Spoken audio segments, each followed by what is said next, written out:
And happening today, Governor Healey will be stopping by to Springfield to host the conference at the Mass Mutual Center. Western Mass News reporter Reagan Stoddard joins us live in the studio. Now, Reagan, she plans to discuss travel and tourism. Tell me about that. That's right, Taylor. This will be part of the 2025 Massachusetts Governor's Conference on Travel and Tourism, which will last 2 days. The conference will also highlight tourism innovation, economic impact, and major upcoming events such as the FIFA World Cup.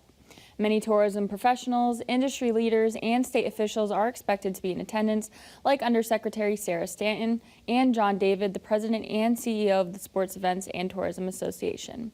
The governor will also make stops today in Lenox and Beckett to promote her $8 billion Transforming Transportation Roadshow. This proposed plan is meant to upgrade investments in rural roads, bridges, and culverts in the Berkshires. For now, reporting live in studio, Reagan Stoddard, Western Mass News.